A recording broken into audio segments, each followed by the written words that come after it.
Alors que l'équipe cherche à identifier la victime, David est toujours à la recherche du tueur.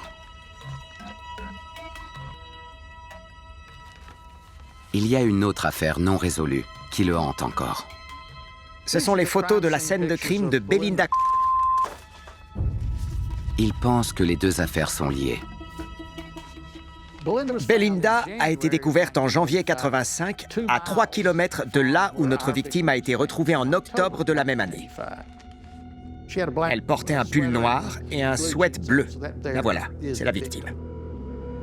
La seule différence, c'est que l'inconnu de Tyler a été retrouvé nu. Belinda portait encore ses vêtements. Mais les deux corps ont été retrouvés sur le bas-côté.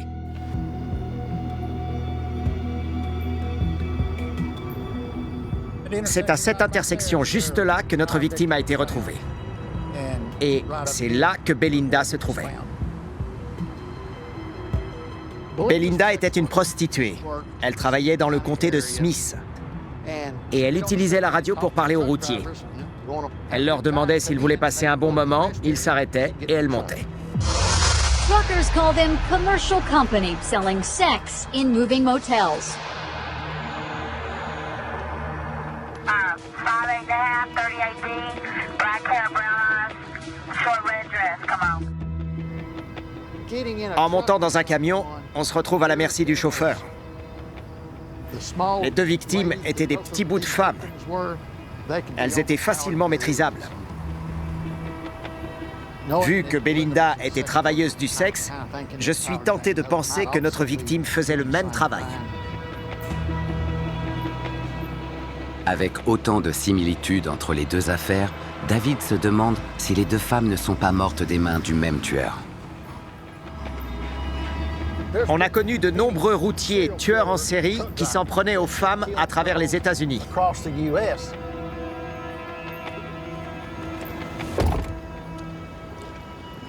Si on résout l'affaire de l'inconnu de Tyler, on trouvera peut-être le tueur en série qui arpentait l'autoroute.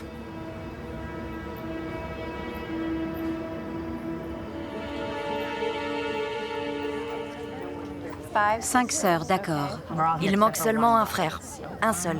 L'équipe a passé près de 3 heures à fouiller les archives publiques, à la recherche d'informations sur les 5 enfants de Rodolfo et Juanita, pour voir si l'un d'eux pourrait être le parent de la victime. C'est comme tirer un fil sur un pull. Alors pour détricoter tout le pull, il faut trouver le début du fil. Ils essaient de les éliminer, eux et leurs enfants, un par un. Certains n'ont pas de filles, d'autres n'ont pas d'enfants du bon âge. Il en reste 2. Chacun a une fille qui pourrait être la victime. T'as trouvé quoi? Leur petite fille s'appelait Cindy. Son nom? Cindy avec un S, S-I-N-D-Y. Ok, d'accord. Et elle est née en 1957. 1957. Elle est proche de notre fourchette. Ce qui a particulièrement attiré notre attention, c'est le nombre important de mariages, année après année après année. Ça traduit une grosse instabilité. Cindy s'est mariée très jeune. Elle s'est mariée plusieurs fois. Et elle se marie une dernière fois avec un certain Monsieur Crow. Le 26 janvier 1984. Alors cherchons une preuve de vie après cette date. À l'âge de 27 ans, Cindy s'est déjà mariée 5 fois. Et son dernier mariage en 84 correspond à l'année où l'inconnu de Tyler aurait été assassiné. Toute preuve de vie de Cindy après cette date permettrait de l'écarter. Jusqu'ici, impossible de trouver une preuve de vie après 1984.